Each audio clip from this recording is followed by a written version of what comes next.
जय हिंद मेरे साथियों, नमस्कार। कैसे हैं आप सब लोग? उम्मीद है मेरे सभी लाडले प्यारे शेरवीर जवान एकदम शानदार होंगे, अच्छे होंगे, बढ़िया होंगे, जबरदस्त होंगे। लेकिन क्योंकि लगभग पेपर में अभी 1 महीना बचा हुआ है और मैंने कल भी इस बारे में बहुत बात की थी कि पेपर से 1 महीने पहले बहुत सारी समस्याएं आपको आती हैं, शायद जिनके बारे में जिनके बारे में बहुत ज़्यादा समाधान आपको नहीं मिल पाते और आप परेशान होते हैं। लेकिन आप निश्चिंत रहिएगा, अब ये भाई आपके बीच में है। पिछले 20 दिनों पैर का ऑपरेशन होने के कारण मैं आप सभी के बीच में नहीं था, परंतु अब मैं आपके साथ हूं, आपके बीच हूं। जहां जो जैसी समस्या आपकी आती हैं, उन सभी समस्याओं के समाधान के लिए मैं बिल्कुल आपकी सेवा में तत्पर हूं। बहुत बढ़िया मेरे शेर सेवा भाई, थैंक यू। और अभी हमारे साथ जुड़े हुए हैं सूरज भाई हैं, चौधरी हैं, सभी एकदम बहुत अच्छे हैं। तो भाई दिखाओ अपनी दहाड़ को और लगाओ कमेंट सेक्शन में जय हिंद का नारा। लगे यार ये कोई मेरे फौजियों की क्लास है, एक बार दिखाओ तो सही जरा अपना दमखम। लगना चाहिए कि हाँ यार ये मेरे फौजी शेरों की क्लास है, कोई आम क्लास नहीं है। अगर कोई देखे भी तो दिखे दहाड़ दहकता हुआ कमेंट सेक्शन जय हिंद के नारे से। कहाँ है वो तुम्हारा जज्बा जो ये वर्दी पाने का होता है, जो फौजी बनने का होता है? वाह भाई वाह, ये आनंद चाहिए। तुम्हारी क्लास हो और उसमें भी कमेंट ऐसे धीमे धीमे से चलें, फिर क्या फायदा है? ये एक दहाड़ मुझे नजर आनी चाहिए। जय हिंद। अच्छा, तो कल मैंने आपको बताया ही था, आप सभी भी उस बात से सहमत थे कि हाँ भैया हमने तैयारी अच्छी कर ली है, बट फिर भी मॉक टेस्ट में हमारा उतना स्कोर नहीं आ पा रहा है जितने में हम सेफ हो जाते हैं। तो पहली बात तो यही है कि सेफ स्कोर कितना रहेगा।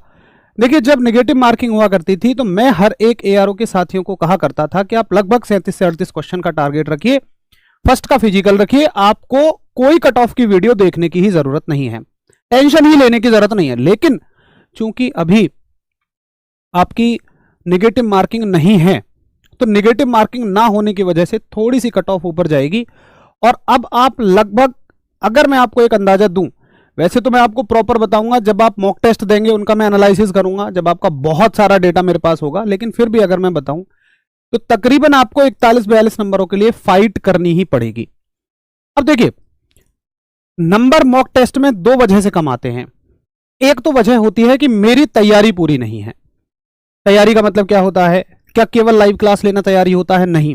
तैयारी का मतलब है कि जितना जो कंटेंट आपको पढ़ाया गया है वो सारा का सारा आपके दिमाग में यहां हो, आपको सारी चीजें याद हो।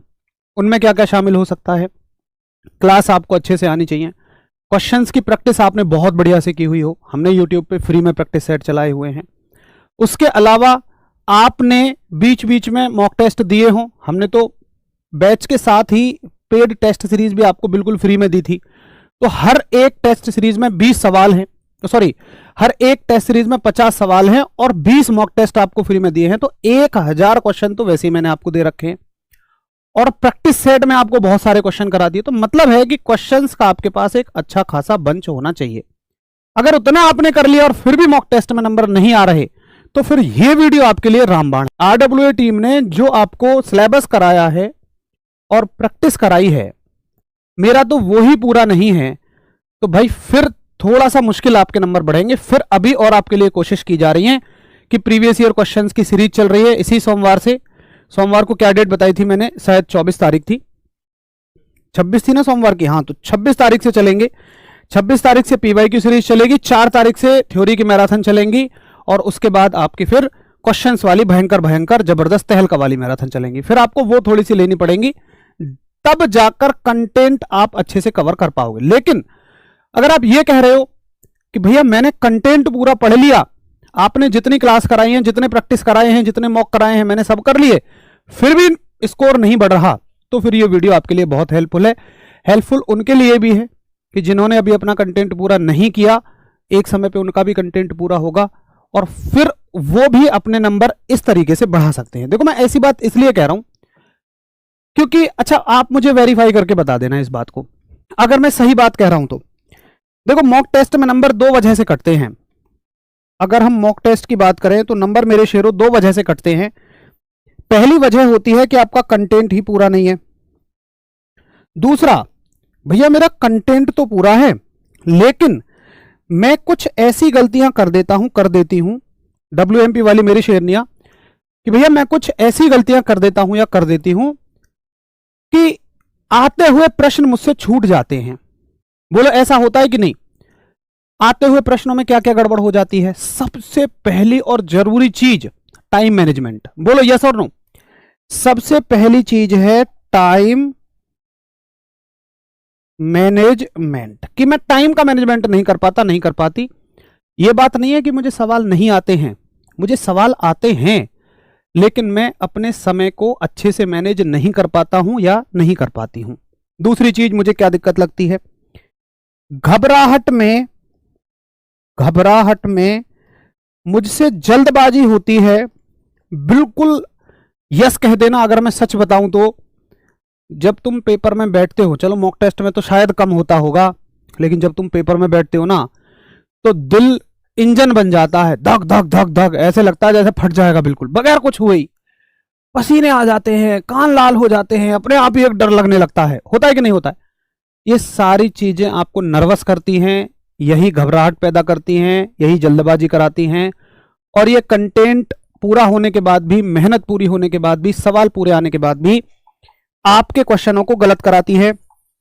आपको कंटेंट बहुत बेहतर दे दिया, लेकिन कोई भी शायद आपकी इन टाइम मैनेजमेंट और बहुत परफेक्ट हुई इसके लिए, लेकिन मैं आप सभी के लिए बिल्कुल परफेक्ट हूं। मुझे पता है आप कितना प्यार करते हैं, और मैं इसलिए अपने आप को काबिल समझता हूं इस चीज के, क्योंकि मैंने बहुत सारे गवर्नमेंट एग्जाम्स दिए हैं, बहुत सारे मॉक टेस्ट लगाए हैं, और आपके प्यार से, आपकी ब्लेसिंग से गवर्नमेंट जॉब ली भी है। तो कहीं आपको इन बातों की चर्चा मिलेगी ही नहीं। जबकि मैं मानता हूं कि अगर आप तैयारी कर रहे हैं तो ये वो चीज है। देखो, टीचर पढ़ा रहे हैं बहुत बढ़िया, लेकिन ये तो वो चीज है ना कि भाई जो जो पढ़ाने के बाद भी हम नहीं कर पा रहे हैं, तो अगर आपने कंटेंट कर लिया, सारी चीजें पूरी कर ली, तो जरूरत है कि हम इन चीजों पे अपना फोकस करें। तो मैं आज आपको इस वीडियो में मेरे शेरों ये बताने वाला हूं कि आप कंटेंट को पूरा होने के बाद एक मॉक टेस्ट को कैसे मैनेज कर सकते हैं। इससे आपके टाइम मैनेजमेंट की वजह से गलत होने वाले क्वेश्चन, छूट जाने वाले प्रश्न, जल्दबाजी में आते हुए सवाल। पता है पेपर में क्या होता है?